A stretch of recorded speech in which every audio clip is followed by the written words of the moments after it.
Some trees remember and they never forgive. Inherit the house, inherit the curse.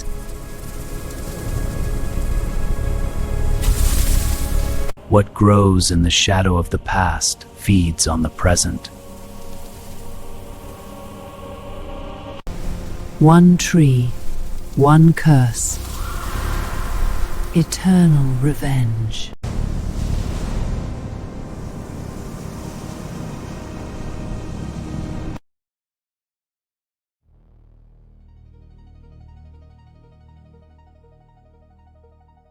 Good evening, Inheritor of Haunts, and welcome to Series 2, Episode 3 of Hitchcock's Tales That Terrify. Shadows from the Master on SL tonight.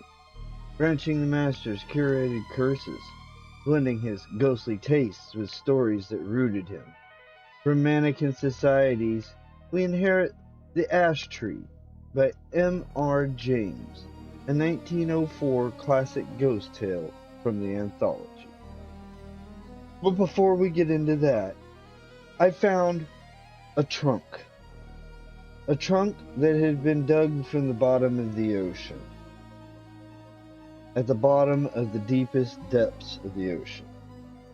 And what we found inside was, oddly enough, a tape.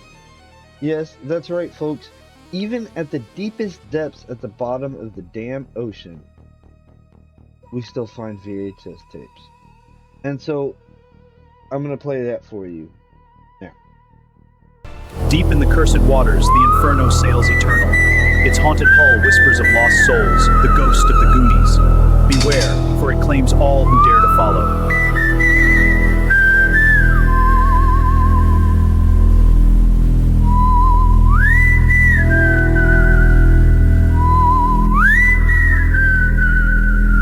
Black sail, moon cut thin, lanterns swing like guilty men. Salt in my teeth, cold iron chain, your name in the foam and the rain. This is the pirate's requiem, for every gold drunk dead and friend. Raise up your ghost and your rusted gem, sing low for the one-eyed captain again. This is the pirate's requiem. Cards on the crate, blood in the deck, laugh still nailed to the rotting wreck. Bone white ghosts circle and spin, echoes of sin on the wind. This is the pirate's requiem. Oh yeah! For every oath that we couldn't mend. Hold up your cup to the sleep you earned. Sing low for the one-eyed captain again. This is the pirate's requiem. Who steers the helm when the crew's all gone? Who keeps count when the night runs long? Eye in the dark, hand on the wheel, grinning where the cannon mouths peel. This is the pirate's requiem, for every coin that could not be spent, for every heart that the sea condemns. Sing low till the black tide answers you, then fade out in the pirate's requiem.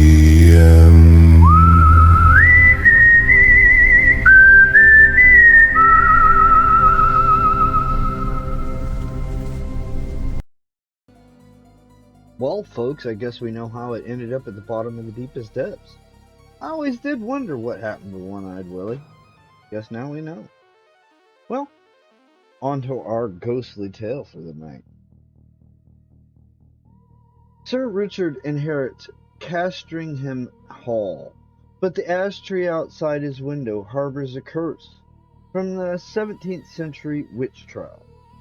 As strange deaths recur, supernatural creatures from the tree exact revenge and ironic justice. James's anti-Aquarian dread and historical horror echo Hitchcock's subtle chills. Hitchcock admired James's ghosts, adapting similar atmospheric tales on his TV show for lingering unease. Enter the hall. Story branches.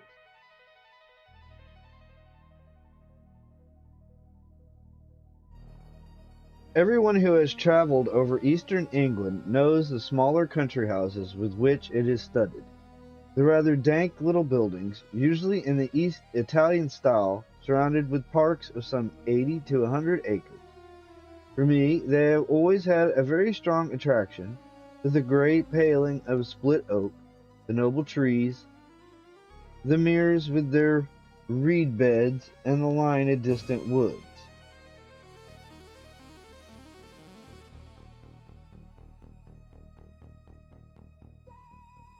Then I like the pillared portico, perhaps stuck on to a red brick Queen Anne house which has been faced with stucco to bring it in line with the Grecian taste of the end of the 18th century.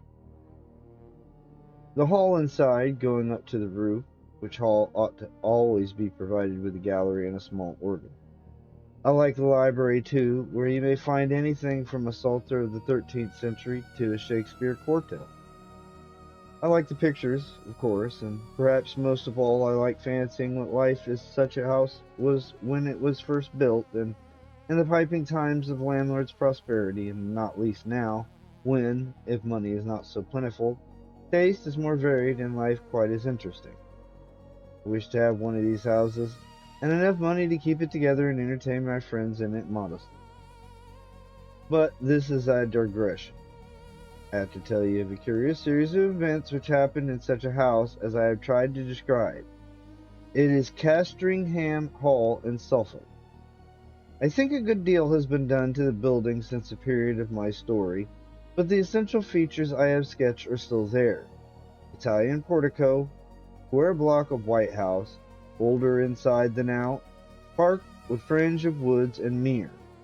The one feature that marked out of the house from a score of others is gone. As you look at it from the park, you saw on the right a great old ash tree growing within half a dozen yards of the wall and almost or quite touching the building with its branches.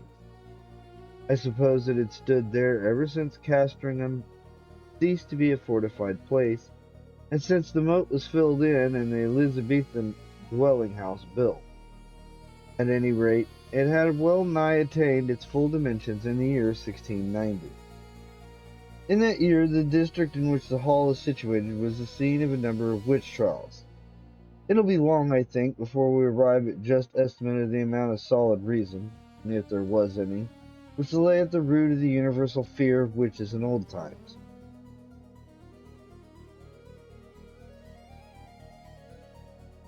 Whether the persons accused of this offense really did imagine that they were possessed of unusual powers of any kind, or whether they had the will at least, if not, the power of doing mischief to their neighbors, or whether all the confessions, which there are so many, were extorted by the mere cruelty of witch-finders. These are questions which are not, I fancy, yet solved, and the present narrative gives me pause. I cannot altogether sweep away as mere invention. The reader must judge for himself. Castringham contributed a victim to the Au-de-Fe. Miss Mother Soul was her name, and she differed from the ordinary run of village witches only in being rather better off and in a more influential position. Efforts were made to save her by several reputable farmers of the parish. They did their best to testify to her character and showed considerable anxiety to the verdict of the jury. But what seemed to have been fatal to the woman was the evidence of the then proprietor of Castringham Hall, Sir Matthew Fell. He deposed to having watched her on 3 different occasions from his window, at the full of the moon, gathering sprigs from the ash tree near my house. She had climbed into the branches, clad only in her shift, and was cutting off small twigs with a peculiarly curved knife, and as she did so, she seemed to be talking to herself. On each occasion, Sir Matthew had done his best to capture the woman, but she had always taken alarm at some accidental noise he made, and all he could see when he got down to the garden was a hare running across the park in the direction of the village.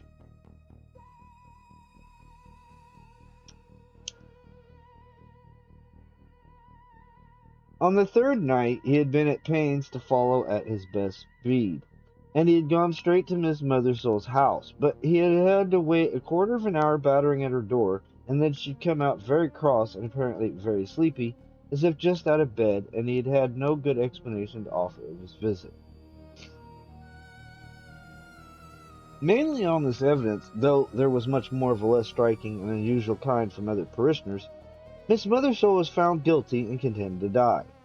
She was hanged a week after the trial with 5 or 6 more unhappy creatures at Bury St. Edmunds. Sir Matthew Fell, the deputy sheriff, was present at the execution. It was a damp, drizzly March morning when the cart made its way up the rough grass hill outside Northgate, where the gallows stood. The other victims were apathetic or broken down with misery, but Miss Mothersole was, as in life, so in death, of a very different temper. Her poisonous rage, as a reporter of the time put it, did so work upon the bystanders, yea, even upon the hangman, that it was constantly affirmed of all that she presented the living aspect of a mad devil. Yet she offered no resistance to the officers of the law, only she looked upon those that laid hands upon her with so direful and venomous an aspect that, as one of them afterwards assured me, the mere thought of it preyed inwardly upon his mind for 6 months after. However, all that she is reported to have said was the seemingly meaningless words, "There will be guests at the hall," which she repeated more than once in an undertone. Sir Matthew Fell was not unimpressed by the bearing of the woman. He had had some talk upon the matter with the vicar of his parish, with whom he travelled home after the assize business was over. His evidence at the trial had not been very willingly given. He was not specifically infected with the witch-finding mania, but he declared then and afterwards that he could not give any other account of the matter than that he had given, and that he could not possibly have been mistaken as to what he saw. The whole transaction had been repugnant to him, for he was a man who liked to be on pleasant terms with those about him, but he saw a duty to be done in this business, and he had done it. That seemed to have been the gist of his sentiments, and the vicar applauded it, as any reasonable man must have done. A few weeks after, when the moon of May was at the full, vicar and squire met again in the park, and walked to the hall together. Lady Fell was with her mother, who was dangerously ill, and Sir Matthew was alone at home, so the vicar, Mr. Crome, was easily persuaded to take a late supper at the hall. Sir Matthew was not very good company this evening. The talk ran chiefly on family and parish matters, and as luck would have it, Sir Matthew made a memorandum in writing of certain wishes or intentions of his regarding his estates, which afterward proved exceedingly useful. When Mr. Crome thought of starting for home about 9:30 o'clock, Sir Matthew and he took a preliminary turn on the gravelled walk at the back of the house. The only incident that struck Mr. Crome was this. They were on the side of the ashtray which I described as growing near the windows of the building, when Sir Matthew stopped and said, "What is that runs up and down the stem of the ash? It is never a squirrel. They will all be in their nests by now." The vicar looked and saw the moving creature, but he could make nothing of its color in the moonlight. The sharp outline, however, seen for an instant, was imprinted on his brain. And he could have sworn, he said, that it sounded foolish, that squirrel or not, it had more than 4 legs. Still, not much was made of the momentary vision, and the 2 men parted. They may have met since then, but it was not for a score of years. Next day, Sir Matthew Fell was not downstairs at 6 in the morning, as was his custom, nor at 7, nor yet at 8. Hereupon the servants went and knocked at his chamber door. I need not prolong the description of their anxious listenings and renewing batterings on the panels. The door was opened at last from the outside, and they found their master dead and black. So much you have guessed. That there were any marks of violence did not at any moment appear, but the window was open. One of the men went to fetch the parson, and then by his directions rode on to give notice to the coroner.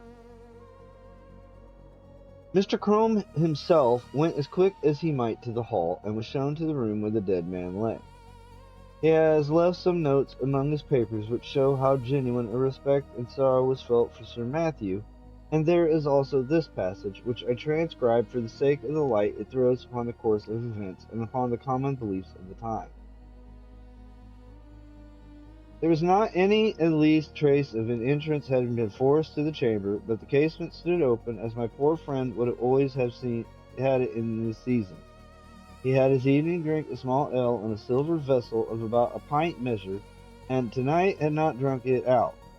This drink was examined by the physician from Bury, Mr. Hodgkins, who could not, however, as he afterward declared upon his oath before the coroner's quest, discover that any matter of venomous kind was present in it. For, as was natural in the great swelling and blackness of the corpse, there was a talk made among the neighbors of poison. The body was very much disordered as it lay in the bed, being twisted after so extreme a sort, gave too probable conjecture that my worthy friend and patron had expired in great pain and agony. And what is as yet unexplained, and to myself the argument of some horrid and artful design in the perpetrators of this barbarous murder, was this, that the women which were entrusted with the laying out of the corpse and washing it, being both sad persons and very well respected in their mournful profession, came to me in a great pain and distress both of mind and body, saying, what was indeed confirmed upon the first view, that they had no longer touched the breast of the corpse with their naked hands, and they were sensible of a more ordinary violent smart and aching in their palms, which with their whole forearms in no long time swelled so immoderately, the pain still continuing, that as afterwards proved during many weeks they were afforded delay by the exercise of their calling, and yet no mark seen on the skin. Upon hearing this, I sent for the physician, who was still in the house, and we made as careful a proof as we were able by the help of a small magnifying lens of crystal of the condition of the skin on this part of the body. We could not detect with the instrument we had any manner of importance beyond a couple of small punctures or pricks, which we then concluded were the spots by which the poison might be introduced, remembering that the ring of Pope Borgia, with other known specimens of the horrid act of the Italian poisoners of the last age. So much is to be said of the symptoms seen on the corpse. As to what I am to add, it is merely my own experiment, and to be left to posterity to judge whether there be anything of value therein. There was on the table by the bedside a Bible of the small size, in which my friend, punctual as in matters of less moment, so in this more weighty one, used nightly, and upon his first rising, to read a set portion. And I am taking it up, not without a tear duly paid to him, which, from the study of this poor adumbration, was now passed to the contemplation of its great original.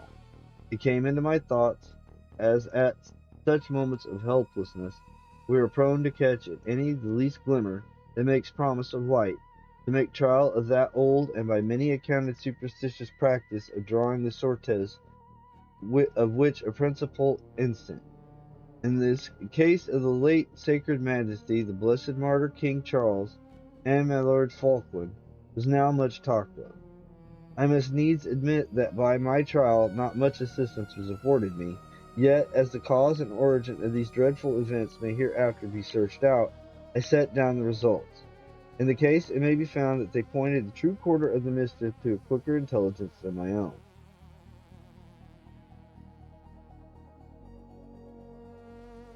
I made then 3 trials, opening the book and placing my finger upon certain words, which gave in the first these words from Luke 13:7, cut it down. In the second, Isaiah 13:20, it shall never be inhabited. And upon the third experiment, Job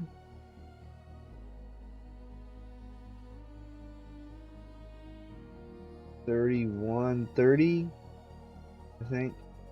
Job something 30. Her young ones also suck up blood. This is all that needed to be quoted from Mr. Crumb's papers.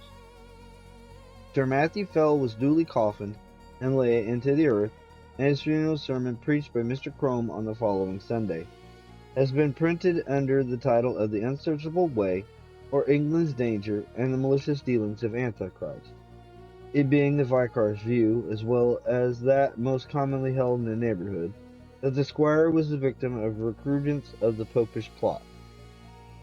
His son, Sir Matthew II, succeeded to the title and estates. As so ends the first act of the Castringham tragedy. It is to be mentioned, though, that the fact is not surprising that the new baronet did not occupy the room in which his father had died, nor indeed was it slept in by anyone but an occasional visitor during the whole of his occupation. He died in 1735, and I do not find that anything particular marked his reign, save a curiously constant mortality among his cattle and livestock in general, which showed a tendency to increase slightly as time went on. Those who are interested in the details will find a statistical account in a letter to the Gentleman magazine of 1772, which draws the facts from the baronet's own papers. He put an end to it at last by a very simple expedient, that of shutting up all his beasts in sheds at night and keeping no sheep in his park, for he had noticed that nothing was ever attacked that spent the night indoors. After that, the disorder confined itself to wild birds and beasts of chase. But as we have no good account of the symptoms, and as all-night watching was quite unproductive of any clue, I do not dwell on what the Suffolk farmers call the Castringham sickness. The second Sir Matthew died in 1735, as I said, and was duly succeeded by his son Sir Richard. It was in this time that the great family pew was built out on the north side of the parish church. So large were the squire's ideas that several of the grates of that unhallowed side of the building had to be disturbed to satisfy his requirements. Among them was that of Miss Mothersole, the position of which was accurately known, thanks to a note on a plan of the church and yard, both made by Mr. Crome. A certain amount of interest was excited in the village when it was known that the famous witch, who was still remembered by a few, was to be exhumed. And the feeling of surprise, and indeed disquiet, was very strong when it was found that, though her coffin was fairly sound and unbroken, there was no trace whatsoever of a body, bones, or dust.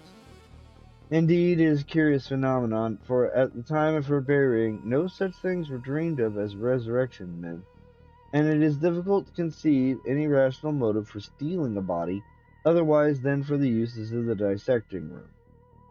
The incident revived for a time all the stories of witch trials and of the exploits of the witches, dormant for 40 years, and Sir Richard's orders that the coffin should be burned were thought by a good many to be rather foolhardy, though they were duly carried out.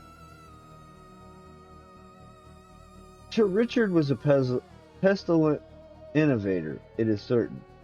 Before his time, the hall had been a fine block of the mellowest red brick. But Sir Richard had travelled in Italy and become infected with the Italian taste, and, having more money than his predecessors, he determined to leave an Italian palace where he found an English house. So stucco and ashlar masked the brick, some indifferent Roman marbles were planted about in the entrance hall and gardens, a reproduction of the Sibyl's temple at Tivoli was erected at the opposite bank of the Mere, and Castringham took on an entirely new, and I must say, a less engaging aspect. But it was much admired and served as a model to a good many of the neighboring gentry in after years. One morning, it was in 1754, Sir Richard woke after a night of discomfort. It had been windy and his chimney had smoked persistently, and yet it was so cold that he must keep up a fire. Also, something had rattled about the window that no man could get a moment's peace. Further, there was the prospect of several guests of position arriving in the course of the day who would expect sport of some kind, and the inroads of the distemper, which continued among his game, had been lately so serious that he was afraid for his reputation as a game preserver. But what really touched him most nearly was the other matters of his sleepless night. He could certainly not sleep in that room again. That was the chief subject of his meditations at breakfast, and after he had begun a systematic examination of the rooms to see which would suit his notions best, it was long before he found one. This had a window with an eastern aspect, and that with a northern. The door of the servants would be always passing, and he did not like the bedstead in that. No, he must have a room with a western lookout, so that the sun would not wake him early, and it must be out of the way of the business of the house. The housekeeper was at the end of her resources. "Well, Sir Richard," she said, "you know there is one room like that in the house." "Which may that be, Sir Richard?" "That is Sir Matthew's, the west chamber." Well, put me in there, for there I'll be tonight. And her master, which way is it? Here to be sure. And he hurried off. Oh, Sir Richard, but no one has slept there for these 30 years. The air has hardly been changed since Sir Matthew died there. Thus she spoke and rustled after him. Come, open the door, Miss Chiddock. I'll see the chamber at least. So it was open, and indeed the smell was very close and earthy. Sir Richard crossed to the window and impatiently, as was his wont, threw the shutters back and flung open the casement.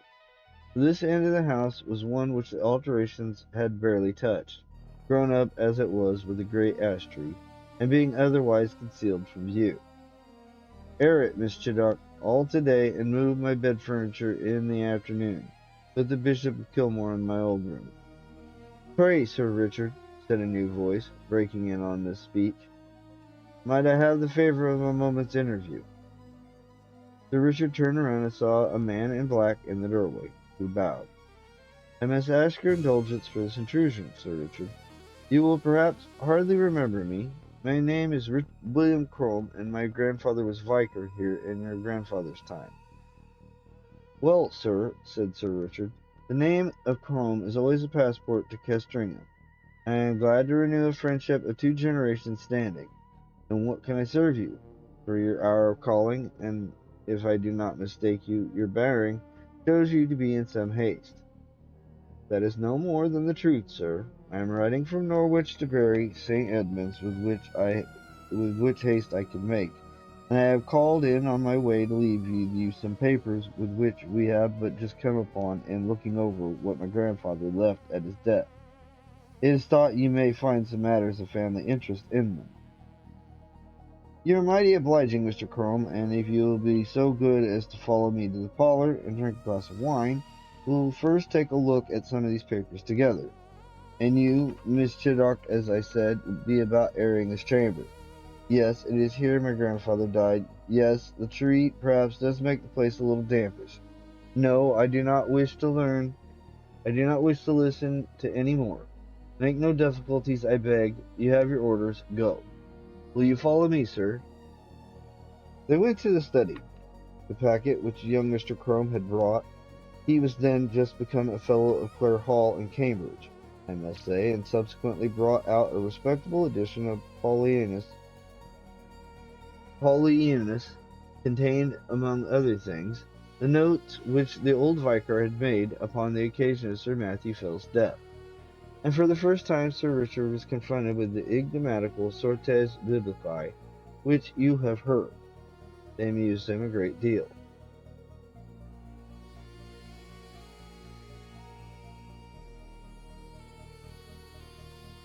Well, he said, my grandfather's Bible gave one prudent piece of advice. Let it down. That stands for the ash tree. He may rest assured I shall not neglect it. Such a nest of cartars and ogs was never seen. The parlor contained the family books, which, pending the arrival of a collection which Sir Richard had made in Italy, and the building of a proper room to receive them, were not many in number. Sir Richard looked up from the paper to the bookcase. I wonder, says he, whether the old prophet is there yet. I fancy I see him. Crossing the room, he took out a dumpy Bible, which, sure enough, bore on the flyleaf the inscription, to Matthew Fell, from his loving godmother, Anna Aldous, 2nd September, 1659. It would be no bad plan to test him again, Mr. Crome. I will wager we get a couple of names in the Chronicles. What have we here? Thou shalt seek me in the morning, and I shall not be. Well, your grandfather would have made a fine omen of that, eh? No more profits for me? They're all in a tale? And now, Mr. Crome, I am infinitely obliged to you for your packet. You will, I fear, be impatient to get on. Pray allow me another glass. So with offers of hospitality, which were generally met, for Sir Richard thought well of the young man's address and manner, they parted. In the afternoon came the guests, the Bishop of Kilmore, Lady Mary Hervey, Sir William Kentfield, etc., dinner at 5, wine, cards, supper, and dispersal to bed. Next morning, Sir Richard is disinclined to take his gun with the rest. He talks of the Bishop of Kilmore. This prelate, unlike a good many of the Irish bishops of his day, had visited his see and indeed resided there for some considerable time. This morning, as the two were walking along the terrace and talking over the alterations and improvements in the house, the bishop said, pointing to the window of the west room, "You could never get one of my Irish bloc to occupy that room, Sir Richard." "Why is that, my lord?" "It is in fact my own." "Well, our Irish peasantry will always have it that it brings the worst luck to sleep near an ash tree, and you have a fine growth of ash not 2 yards from your chamber window. Perhaps," the bishop went on, with a smile, "it has given you a touch of its quality already, for you do not seem, if I may say it, so much the fresher for your night's rest as your friends would like to see you. That, or something else, it is true, cost me my sleep from 12 to 4, my lord, but the tree is to come down tomorrow, so I will not hear much more from it." "I applaud your determination. It can hardly be wholesome to have the air you breathe strained, as it were, through all that leafage. Your lordship is right there, I think, but I had not my window open last night. It was rather the noise that went on, no doubt from the twigs sweeping the glass, that kept me open-eyed." "I think that can hardly be, Sir Richard. Here, you see it from this point. None of these nearest branches even can touch your easement unless there were a gale, and there was none of last night. They missed the panes by a foot." "No, sir, true. Well, then, will it be, I wonder, that scratched and rustled so high and covered the dust on my sill with lines and marks?" At last they agreed that the rats must have come up through the ivy. That was the bishop's idea, and Sir Richard jumped at it. So the day passed quietly, and night came, and the party wished Sir Richard a better night and dispersed to their rooms. And now we are in his bedroom with the light out and the squire in bed. The room is over the kitchen, and the night outside still and warm, so the window stands open. There's very little light above the bedstead, but there is a strange movement there. It seems as if Sir Richard were moving his head rapidly to and fro with only the slightest possible sound. And now you would guess, so deceptive is the half-darkness, that he had several heads, round and brownish, which moved back and forward, even as low as his chest. It is a horrible illusion. Is it nothing more? There! Something drops off the bed with a soft plump, like a kitten, and it's out the window in a flash. Another 4, and after that there is a quiet again. Thou shalt seek me in the morning, and I shall not be. And as with Sir Matthew, so was Sir Richard, dead and black in his bed. A pale and silent party of guests and servants gathered under the window when the news was known. Italian poisoners, popish emissaries, infected air, all these and more guesses were hazarded, and the Bishop of Kilmore looked at the tree, in the fork of whose lower bough a white tomcat was crouching, looking down the hollow which years had gnawed in the trunk. It was watching something inside the tree with great interest. Suddenly it got up and craned over the hole. Then a bit of the edge on which it stood gave way, and it went slithering in. Everyone looked up at the noise of the fall. It is known to most of us that a cat can cry, but few of us have heard, I hope, such a yell as came out of the trunk of the great ash. 2 or 3 screams were the witnesses not sure which, and then a slight and muffled noise of some commotion or struggling was all that came. But Lady Mary Hervey fainted outright, and the housekeeper stopped her ears and fled till she fell on the terrace. The Bishop of Kilmore and Sir William Kentfield stayed, yet even they were daunted, though it was only at the cry of a cat, and Sir William swallowed once or twice before he could say, "There is something more than we know of in that tree, my lord. I am for an instant search." And this was agreed upon. A ladder was brought, and one of the gardeners went up and looked down the hollow, could detect nothing but a few dim indications of something moving. They got a lantern and let it down by a rope. Let's get at the bottom of this. My life upon it, my lord, but the secret of these terrible deaths is there. Up went the gardener again with the lantern, and let it down the hole cautiously. They saw the yellow light upon his face as he bent over, and saw his face struck with an incredulous terror and loathing before he cried out in a dreadful voice, and fell back from the ladder, where, happily, he was caught by two of the men, letting the lantern fall inside the tree. He was in dead faint, and it was some time before any word could be got from him. By then they had something else to look at. The lantern must have broken at the bottom, and the light in it caught upon dry leaves and rubbish that lay there. For a few minutes a dense smoke began to come up, and then flame, and to be short, the tree was in a blaze.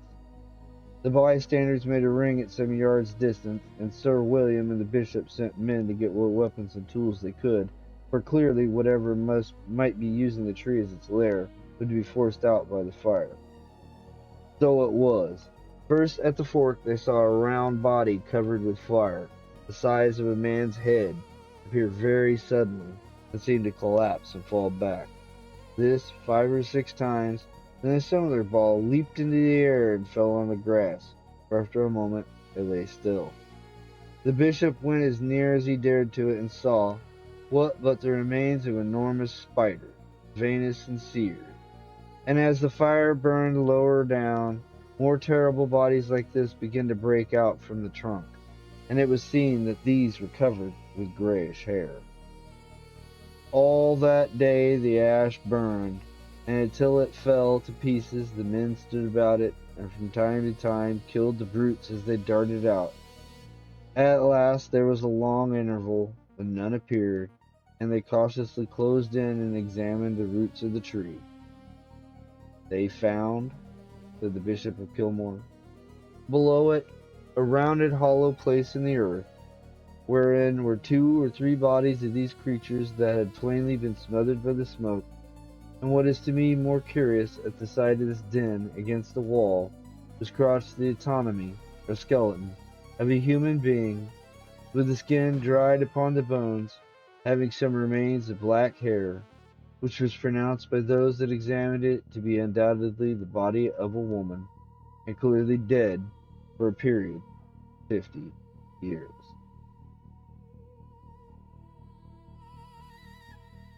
And so withers the ash tree, where legacy curses the living. A masterful irony of historical haunt. As the tree revenges, it reflects Hitchcock's craft of lingering dread. James's influence shaped TV Ghost episodes. Next, The Toast of Nutmeg Makes It by John Collier. I hope you enjoyed that story, and I hope that it didn't come out mumbly. Please, by all means, if you cannot understand what I'm saying and I need to go back over these videos, then I shall do so. All I need to do is be let known. So like, comment, and subscribe below. Let me know how I'm doing. Let me know what you want to hear. Let me know how you like these music videos. Did you like that Inferno Goonies video that I found? Great find. Got more mini movies, got more music videos. Like, comment, subscribe, folks. Prune carefully. Good night.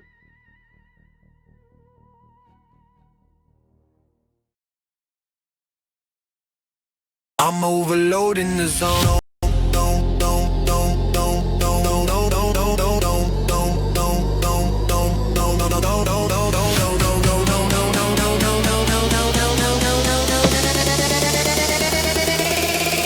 Step in the room and the frequency change. Static is rising, I'm out of your range. Don't need a filter, don't need a flash. I'm walking in like a system crash. The pace is heavy, but I'm heavy, so looking at the predecessor. I got the voltage, I got the spark. Standard issue versus state of the art. Pressure is building, the gauges are red. This ain't a rumor, it's what I just said. Circuit is breaking, we blowing the fuse. Nothing to lose, yeah, we lighting the fuse.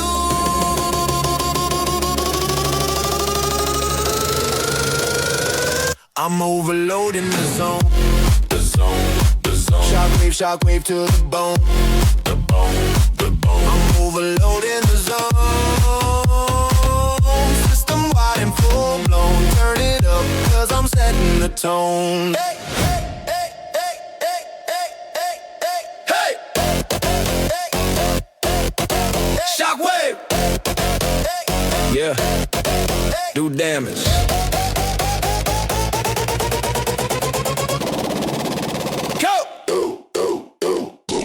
Don't touch the wire, you playing with heat. I'm conducting business on top of the beat. Some people follow, some people lead. I'm running on a different speed. Got the connection, the signal is strong. Waiting for me, yeah, you waited too long. I am the glitch in the matrix tonight. Left, right, center, around blindly. Pressure is building, the gauges are red. This ain't a rumor, it's what I just said. Circuit is breaking, we blowing the fuse. Nothing to lose, yeah, we light in the fuse.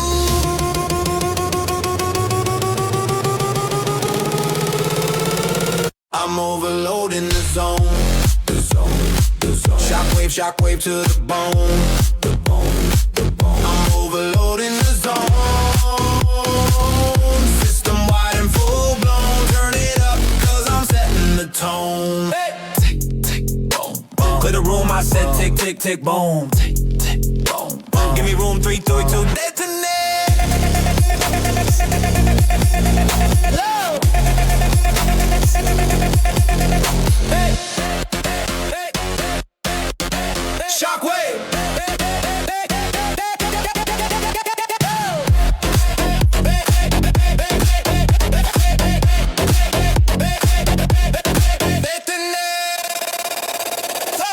I'm overloading the zone. Shockwave, shockwave to the bone. I'm overloading the zone.